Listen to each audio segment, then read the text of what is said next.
자, 첫 번째 뉴스부터 달려보죠. 힘 모아서 번쩍입니다. 영상부터 보시죠. 자, 제주도 서귀포의 한 골목길입니다. 차량 앞에서 사람들이 발만 동동이고 있어요. 자, 갑자기 차를 으라차차차차차차차차 알고 보니 차 밑에 사람이 깔렸던 건데, 그런데 너무 무거워요. 사람을 빼냅니다. 겨우겨우 빼냈습니다. 정말 사람들이 엄청나게 달려와서 지금 차량을 들고 있는데 사람 구조 성공. 자, 이 기자, 마치 슈퍼맨을 연상케 하는 저분들의 정체 누구였습니까? 네, 바로 하교 중이던 서귀포중학교 3학년 학생 6명을 비롯한 시민들이었는데요. 지난 24일 오후 4시 반쯤에 제주도 서귀포시 동흥동의 한 골목길에서 이 70대 여성이 소형 차량에 깔리는 사고가 발생을 했습니다. 이 무면허인 운전자가 그것도 음주 상태로 이 70대 여성을 들이받아서요. 이 앞바퀴에 상체가 깔렸던 겁니다. 이 사고 직후에 서귀포중 학생 6명과 시민들이 차량을 들어올려서 이 70대 여성을 구조했습니다. 알고 보니 이 사고 당한 70대 여성이 같은 반 친구의 할머니였다고 하는데요. 다행히 생명에 지장은 없다고 합니다. 경찰은 이 해당 운전자를 교통사고 처리 특례법 위반 혐의, 그리고 도로교통법상 음주운전, 무면허 운전 혐의로 입건해서 조사 중입니다. 자, 그러면요, 그 용감한 서귀포 중학생들 잠깐 만나보시죠. 그 하교하는 길에 할머니가 차에 깔려 계신 사고 장면을 목격했고, 사람들이 그 차를 들고 있는 것을 보고 도와드려야겠다는 생각이 들어서 달려가서 도와드렸습니다. 네, 그냥 제가 해야 되는 일을 한 거라고 생각해요. 네, 그냥 어려운 사람이 있으면 먼저 도와줘라라고 배웠습니다. 다음에도 저희가 또 달려가겠습니다. 정말 교수님, 저 자랑스러운 친구들 칭찬 한마디. 예, 무면허 운전에다가 음주, 성인이 사고를 쳤으니까 저 어린 그 학생들이 또 그 사고를 잘 수습을 했네요. 지금 보니까 어려운 사람이 있으면 도와라라고 하는 그 얘기를 하는 것으로 봐서는 집안에서는 부모님들 가정교육, 학교에서는 선생님들의 그 학교 교육이 제대로 된 것이 아닌가 그렇게 생각이 드는데요. 지금 구조에 동참한 서귀포 중학교 3학년 학생들은 임수현, 오현석, 강권우, 이지성, 이다원, 김경민 이 6명입니다. 그래서 이 학생들에게 제가 봤을 때는 봉사 점수를 가산해서 많은 그 어떤 격려를 해야 다른 학생들도 이것을 또 보고 좋은 일 같으면은 따라서 하는 그런 시너지 효과가 있을 것 같습니다. 교수님, 만약에 저 친구들이 나중에 순천향대에 가고 싶다 그러면 어떻게 하시겠어요? 상당히 늘 환영하죠. 그래서 만약에 저 얘기를 그냥 갖다 해서 환영만 하신다고요? 환영, 네. 네, 환영해야죠. 왜냐하면 제가 그건 아니지만 예. 아마 면접을 볼 때 저 얘기를 하게 되면 좀 이렇게 가산을 받지 않을까 하는 생각이 듭니다. 알겠습니다. 우리 오윤성 교수님이 보장했습니다. 자, 두 번째 뉴스 이어가 보죠. 사고일까 사기일까? 그렇습니다. 직접 확인해 보시죠. 자, 흰색 옷 주목해 보세요. 자, 도로, 차들이 막 피해서 갑니다. 사람을 피해서 갑니다. 왠지 느낌 싸하죠. 차량 쪽으로 자, 뒤돌아가더니 안 되겠다. 자, 오늘의 지금 보셨습니까? 날 들이밀기 하듯이 오른발을 쫙 뻗더니 야야야야야야야야야. 자, 양 변호사님. 저거 젊은 녀석이 저거 왜 저러고 살까요, 저거? 그러게요. 왜 저러고 사는지는 모르겠습니다만 자해 공간은 거의 분명해 보이죠. 사실 앞서 화면 보신 것처럼 다른 오토바이나 차량들은 이게 이상하니까 인도에서 갑자기 차도로 왜 걸어옵니까? 그러니까요. 다 피했는데 예. 맨 마지막에 이 사건 제보하신 분은 이제 미처 보지를 못하신 것 같아요.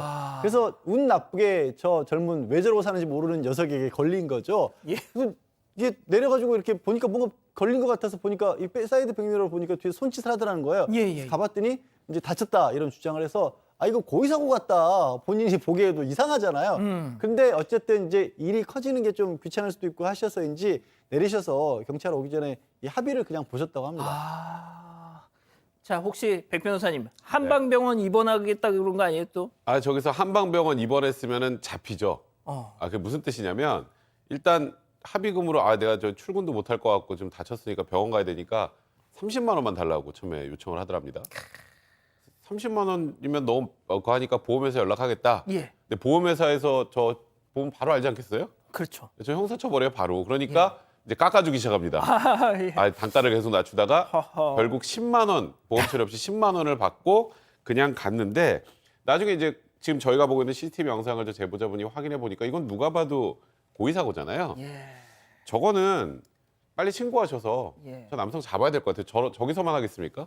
고작 앞으로- 10만 원 가치밖에 안 되는 발가락. 네, 지금 저 뭐 명백한 사기죄에 해당할 수 있는 사안이기 때문에 아하. 신고하시고 빨리 저 남성 확보하는 게 중요할 것 같습니다. 알겠습니다. 자, 세 번째 뉴스도 이어가죠.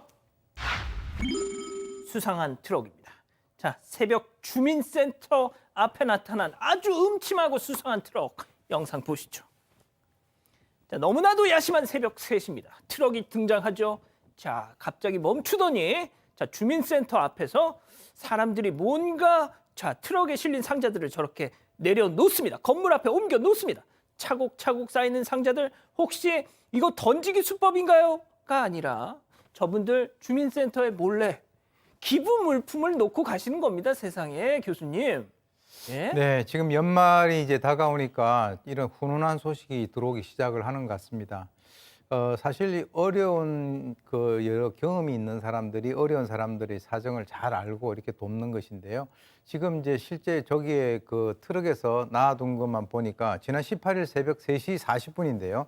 서울 양천구에 있는 신월 3동 주민센터 앞에 300만 원 상당의 아이고야. 백미 500kg, 세상에. 그리고 라면 귤 각 50상자, 그리고 초코 과자 등을 기부를 했는데요. 거기 쪽지가 하나 있었습니다. 예. 뭐라고 되어 있냐면 이곳 신월 3동에서 가족과 함께 지독한 가난에 빠져 살았다.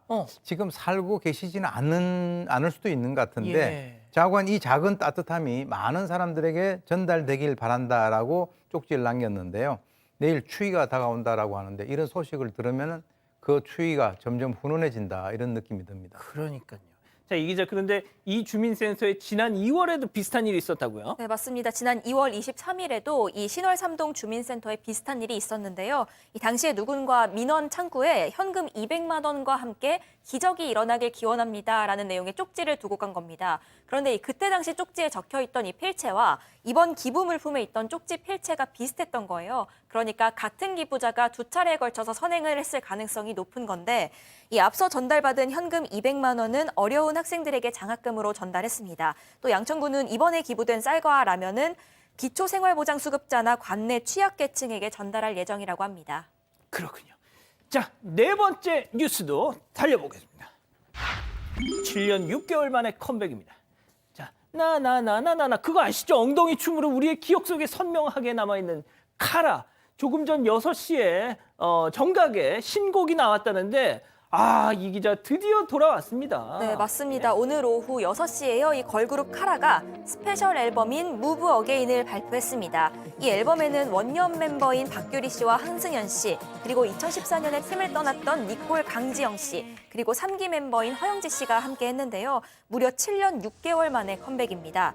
멤버 전원이 곡 작업과 앨범 프로듀싱에 참여했습니다.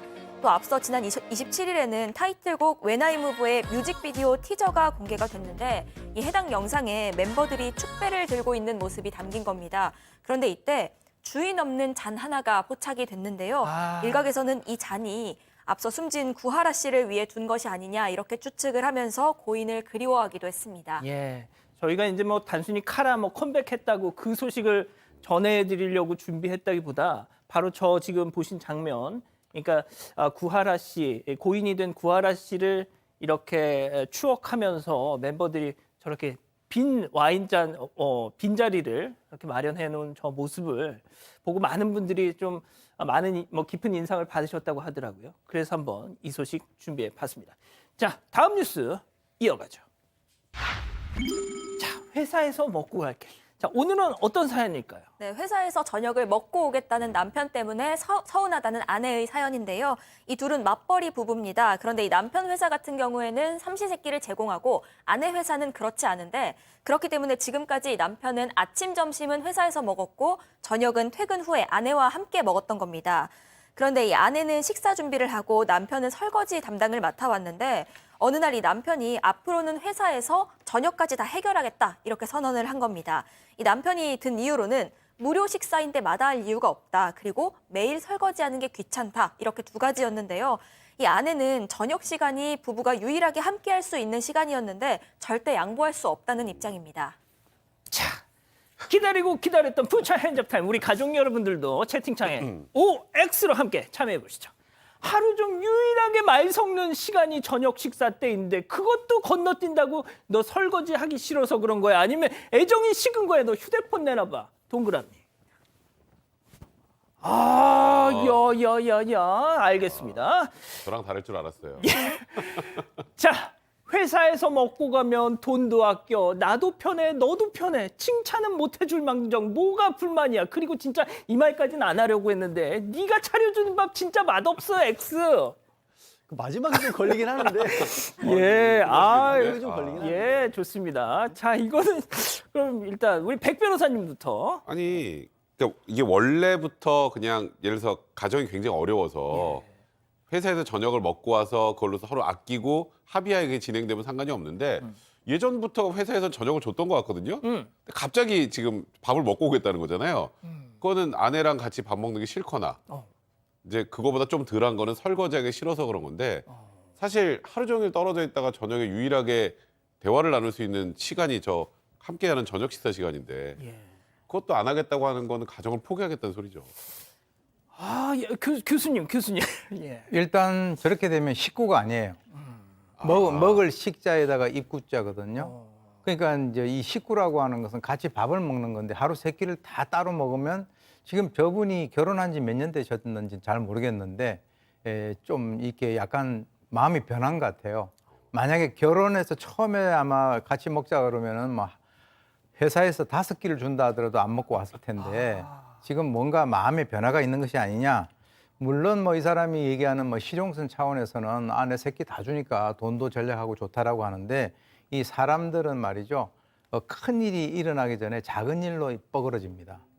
그러니까 이건 징조고 어떤 그 징후가 나오는 거거든요. 예. 그래서 지금 이 여성 같은 경우는 아내가 야 이거 좀 뭔가 이상하다라고 이제 하는데 제가 봤을 때는요. 빨리 한 끼 먹지 마시고 집에 가서 같이 드시고 그리고 설거지 하시고 이렇게 해야 오래 갑니다. 근데 말이죠, 양 변호사님, 이 실제 사연에 달린 댓글은 대부분 다 우리 양지열 변호사님의 의견에 동의하는 거였거든요. 왜냐하면 저도 고민을 좀 짧은 시간이지만 많이 했어요. 처음에는 들어가는 게 맞다라고 생각했는데 여러 가지 상황상 사실은 저녁 시간 맞추기 위해서 집에 들어가면 또 예를 들어 서울에서 출퇴근하신 분에게는 되게 고역입니다. 그리고 음식하는 게 좋아 보이지만요. 아내분 입장에서도 매일같이 음식 준비하려 결코 쉬운 일 아닙니다.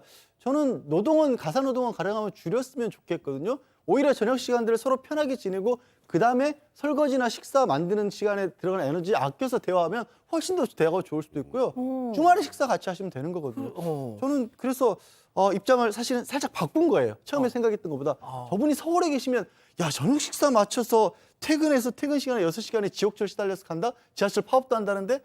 안 돼. 이렇게 된 거예요. 야. 근데 아내 입장에서는 저거 혼자 먹을 요리하든 둘이 먹을 요리하든 힘든 거 똑같아요. 혼자 먹으면 간단하죠. 생각보다. 이 분은 아니라고 하잖아요. 그리고 아내분은. 야, 이거 뭘 식구도 아니라고 하지. 아니, 이게 뭐라고 이렇게 식구도 아니라고 뜨거워? 자, 하시는데. 말씀하세요. 그리고 야. 저렇게 오라 그럴 때가 좋을 때예요. 혹시 교수님, 이거 교수님 지금 방송 끝나고 댁에 가시면 혼자 식사하셔야 되는 거예요? 아니요. 저희 집사람은 저는 집밥이 제일 좋은데 예. 오라 그럴 때가 좋을 때라고요. 야, 일로 와 할 때가 제일 좋을 예, 때다. 그렇죠. 예. 저도 사실 이 저녁을 오늘 왜 이렇게 뜨거워 이거? 집에 자주 안 먹거든요. 예. 근데 그래서 어쩌다 한번 일찍 들어가는 데를 있으면 되게 반겨져요. 오. 어쩌다 한번 일찍 들어가면 날마다 들어가면 안 반가워요. 자, 우리 가족 여러분들은 근데 가족 여러분들은 예. 회사가 주면 좋은 거 아니냐는 의견들이 그러니까. 되게 많으신데 병우님은 저희 와이프는 저 회사 입사하니까 새끼 다 먹고 오라네요. 박소연님은 XX 너무 좋아 제발 좀 먹고 왔으면 우리 신랑 회사는 한 끼밖에 안 주는데 라고 하셨고요. 그러니까요. 예, 근데 또 은주리님은 설거지가 싫구나 나빴네 남편이라고도 하셨습니다. 그렇군요. 알겠습니다. 아직 안 끝났습니다. 이거 눌러주세요.